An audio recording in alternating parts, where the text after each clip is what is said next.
Hello, I'm Sumarpung. Welcome to my channel. In this episode, we like to understand what is sales management. What do we mean by corporate sales management? What is its goal?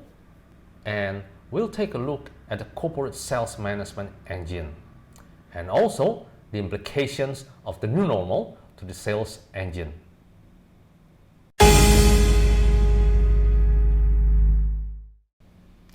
And here is the definition of sales management by the American Marketing Association. They defined sales management as the planning, direction, and control of personal selling, including recruiting, selecting, training, equipping, assigning, routing, supervising, paying, and motivating, as these tasks apply to the personal sales force. Well, did you see the word personal selling there? Well, I guess this is the definition of sales management as perceived by the marketing people in B2C companies. In B2C companies, the sales team typically resides within the marketing department in the organizational structure, like in this picture. So why is that? Well, for B2C companies, their customers are consumers, the end users. And a common effective strategy to engage consumers is through marketing. So marketing dominates the overall B2C company efforts in engaging their customers. But besides marketing, they may also need the sales team. For example, if they have big end users as their customers, such as restaurant chains, McDonald's, Kentucky Fried Chicken, etc., etc., then they need sales team to engage those customers. This type of customers is basically corporations. So it's more of a B2B engagement type. But since the majority of business comes from consumers, the marketing department leads the business and the sales team is put under or within the marketing department. And for consumers, here is the buying journey model according to McKinsey. Well, there could be other models and could be more detailed, but for our discussion here, we can use a simpler and popular one from McKinsey. Buying journey is the journey, steps, or stages that consumers typically undertake when they buy something. First stage is the awareness stage, which consumers usually get from seeing advertisements, be it online or offline. After consumers see something, for example, a product from advertisement, then they may get interested in that product. After they got interested, then they may start finding more information about that product that they are interested in. It could be any information: who made that product, what are the ingredients, how does it taste, etc. and etc.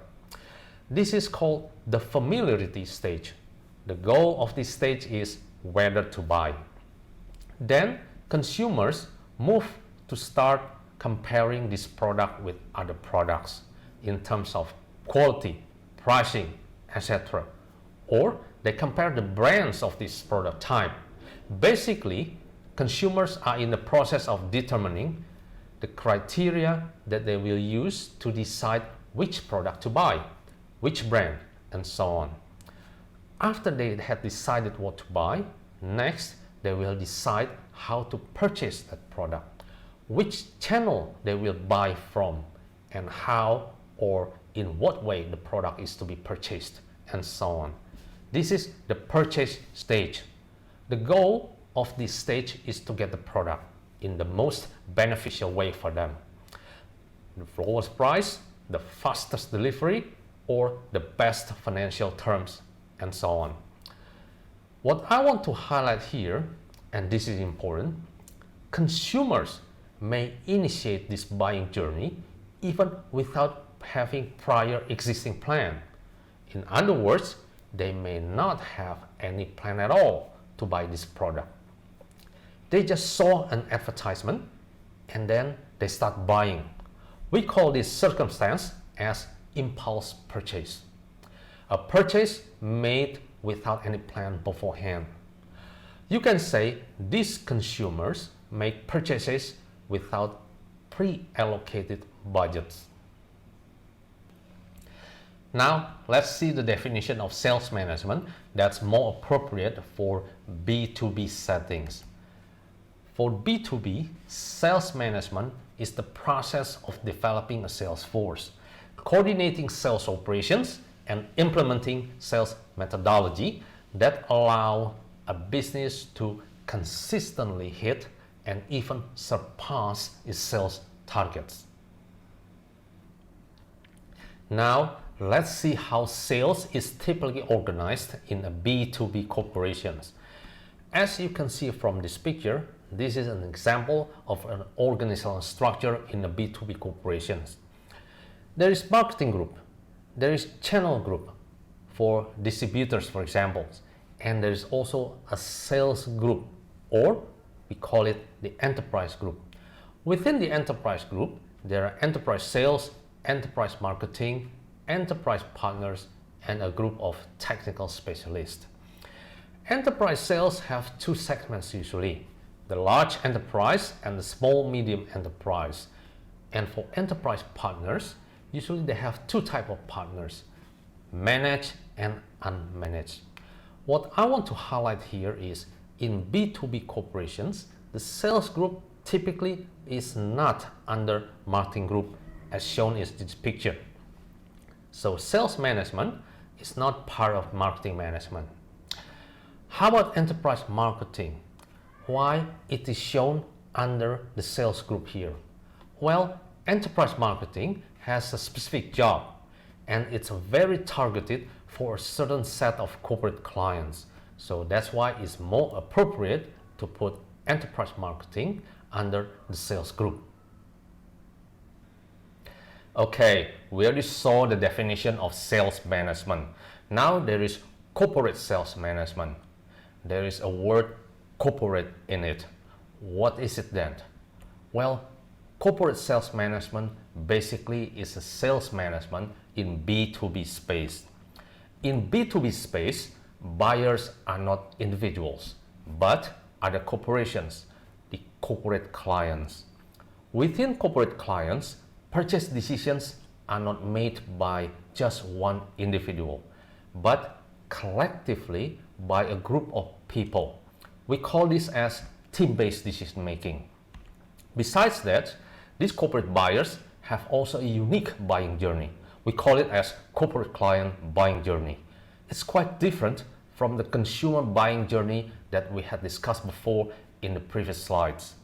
We'll see in more detail about corporate client buying journey in the next slide. We have touched about consumer buying journey. Now let's see the corporate client buying journey. Here is the model, again from McKinsey. Similar to the consumer buying journey, corporate client buying journey is the journey, the steps or the stages that corporate clients typically undertake when they buy something. Initially, companies have needs and they try to understand what exactly their needs are. For example, during a big rain last month, the city was heavily flooded. The company top executive were worried and they want their internal system operations to be secure from any natural disaster that might happen in the future. In other words, in the event of another natural disaster like flood, fire, earthquake, etc., they want their operations can still continue running. This is the problem identification stage. In this case, they have identified the problem and their needs, which is how to ensure system operations can still be running in the event of a natural disaster. Next, based on these needs, they will be looking for solutions to those needs. After some explorations, then they find out that the solution will be something called Disaster Recovery Center, or DRC. DRC is a mirror of the main system, that usually sits in another city or even in another country. The main system and its mirror, the DRC, run in parallel. And in case the main system failed due to natural disaster, the DRC will take over right away, immediately, so company operation won't experience any interruption at all. The stage where they're looking for alternatives and solutions is called the solution exploration stage. Next, they build the requirements for these solutions, the DRC. They're trying to define what kind of DRC they are looking for in terms of the variables that are important for them. Sample variables are capacity, reliability, scalability, speed, what kind of platform, what kind of standard, etc. and etc. Basically, they are defining the criteria or the specifications for the DRC that they are looking for. This stage is called the requirement building stage. Then, after the criteria or specification are ready, then they start looking for a vendor they can provide the solution within the criteria they had specified. This process is called supplier selection. In this stage, client usually put all the criteria or specification in a standard format designed for vendor consumption, typically called as request for proposal or RFP. Upon reading RFP, vendor then respond to all the items specified within the RFP. The response is sent back to the client for review. Vendor may be invited to come to the client premise to present and explain the RFP response in detail. Client usually send RFP to not only one vendor, but several vendors. Well, for what? To get the best choice from what's available in the market.